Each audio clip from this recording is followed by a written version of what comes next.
Kembali di interupsi pemirsa.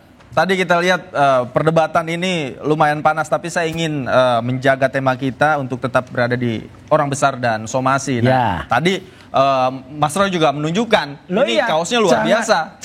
Ini berarti Iwan Fals itu visioner. Dia merancang lagu yang cocok dengan yang tadi ditunjukkan oleh Bang Resmond. Apa? Sarjana muda. Iya toh? Engkau sarjana muda. Nah, itu. Ini ada kata-katanya. Jangan ragu dan jangan malu. Ya, maka sama. Tunjukkan ijazahmu. Itu dia ragu, dia malu, ya berarti nggak lulus. Udah jelas lulusnya cuma sarjana muda. Visioner Iwan Fals. Terima kasih. Kita kembali ke tema. Somasi dan orang besar. Jadi kalau menurut Anda, siapa yang mengorkestrasi gerakannya Mas Roy dan juga Bang Resmond? Kalau memang ada yang mengorkestrasi. Siapa ini? Bang Freddy. Oh, iya. Yang pasti pemain utamanya Mas Roy. Loh, kan jelas. Kenapa saya bilang pemain utamanya ada Mas Bang Roy? Resmond dong. Woi, menuduh. Iya. Mas Roy ini ada di mana-mana. Tidak ada hubungan. Mas Roy ini ada di mana-mana. Hari ini di sini, sekarang malam ini. Tadi di sana. Pemeran utamanya dia memang. Itu jelas yang mengorkestrasi ini. Emang yang di isu lain juga. Yang boleh cloning cuma dia. Di isu lain juga ada Mas Roy. Pemakzulan. Ada Mas Roy. Itu hak politik loh. Dijamin undang-undang. Diminta kemudian, ahli. Bicara apapun yang berkaitan dengan Jokowi, ada Mas Roy. Makanya saya katakan aktor utamanya adalah Mas Roy. Ya. Saya nggak setuju itu ya. Bicara politik. Karena Mas Roy sering tampil di publik, langsung Mas Roy. Bicara politik. Sekalian aja tuduh Prabowo Subianto paling sering di TV. Itu aktor utama. Gimana sih? Bicara politik, jelas saya bilang tadi, Pak Jokowi memang pesannya itu adalah pesan politik. Ya, yang pasti, walaupun tadi orkestrasi utamanya Mas Roy, itu bukan ke Mas Roy. Orang yang membackup itu siapa? Wah, yang ini itu lebih tahu cuma lagi. Pak Jokowi. Ini ngaco lagi. Orang yang membackup siapa? Yang membackup di belakang isu ijazah palsu ini, yang punya agenda politik ini. Kira-kira Mas Roy dan Bang Resmond tahu nggak kalau misalnya ada? Ya, saya nggak tahu, tanya mereka dong, tahu nggak mereka? Nah, apalagi orang lain. Saya aja nggak tahu, dia tahu. Ini ngaco nih. Bisa baca pikiran orang katanya. Ini ahli. Apa? Saya nggak tahu Mas Roy dan kawan-kawan itu tahu apa enggak, tetapi Pak Jokowi pasti tahu itu sosok siapa, makanya dia lemparkan ke publik. Ada tujuannya. Dia kasih pesan kepada orang itu, ya bahwa lu main politik, kita selesaikan secara politik. Itulah tujuan statement itu. Jadi itu biasa aja, statement biasa aja sebetulnya. Statement politik ya? Iya, statement politik biasa aja. Silakan Jokowi ini bukan hanya terkenal sebagai presiden atau pemimpin tukang bohong ya. Mulai dari SMK 6.000, tidak utang, tidak impor-impor, ini kan pembohong. Tapi ada lagi sifatnya pengecut gitu loh. Kalau dia mantan presiden yang jiwa satrianya ada, sebutkan aja siapa gitu loh. Jangan terbulnya yang jadi ribut untuk klarifikasi. Orang besar tuh siapa? Sebutkan nama. Gitu loh. Gitu aja repot. Ya, jadi yang ketiga, ya prestasinya juga presiden terkorup. OCCRP. Ya, sudah pembohong, pengecut, terkorup pula versi OCCRP. Ya, jadi memang ini bias-bias ini supaya tidak fokus. Itu memang diarahkan ke sana kemari, terus diduplikasi oleh para termul ya yang pingin jadi komisaris. Akhirnya kan meneriakkan itu, padahal jelas harusnya kalian bujuk aja Jokowi supaya Ksatria menunjukkan ijazahnya.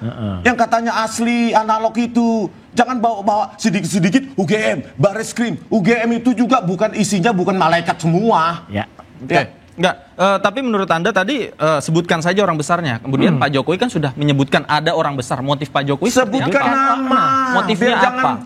Biar jangan terjadi adu domba di antara masyarakat. Itu sifat yang buruk. Begitu loh. Anda menuduh kami memfitnah Anda. Ya, tetapi Anda memfitnah kami, Pak Jokowi. Siapa itu? Gitu loh. Ya, kalau ada tangkap saya.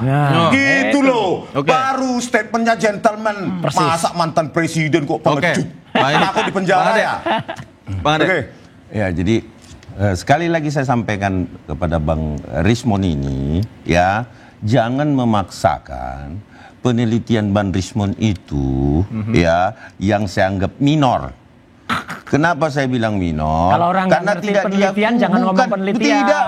Tidak mewakili UGM, titik.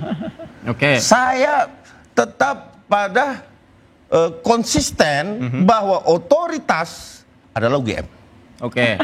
Yang bisa menyatakan dia Bapak Insinyur Joko Widodo kuliah di mana, kapan, ijazahnya dikeluarkan oleh siapa, kemudian skripsi yang dia ditaruh di mana, itu UGM kok, bukan Bang Rismon. Intinya Bang Rismon, saya tetap menyatakan bahwa konsisten bahwa hanya UGM lah yang otoritas. Itu soal ijazah, soal orang besar. Itu menurut saya. Ya, terus persoalan urusan orang besar, tanyakan kepada Pak Insinyur Joko Widodo sendiri.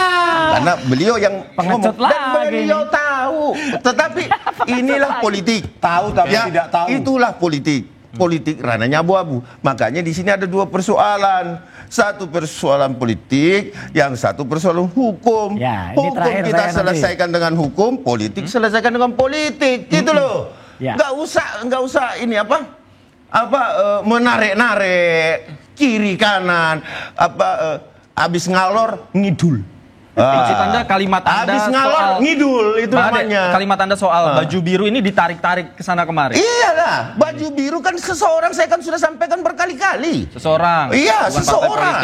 Tidak saya bilang benar apa, tapi ditarik ke sana kemari gitu loh. Sebut namanya. Gitu loh. Ya, saya punya intuisi sendiri, berpikir sendiri saya lah. Insinuasi sama dengan Mas Roy tadi berkatakan, itu intuisi insinuasi itu namanya, pribadi bukan dia. intuisi. Hanya dialah yang tahu, kan begitu sama. Inilah politik abu-abu, Bang. Itu loh. Bang, ya, intinya saya takut Anda tidak konsisten. Saya berani sebut nama Joko Widodo. Anda sebutkan siapa itu?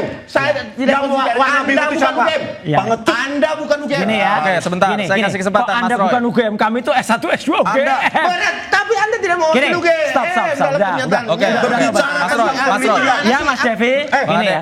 Anda pernah meneliti apa sih? Iya. Bang Rismon. Jadi clear ya, clear. Meneliti apa Anda?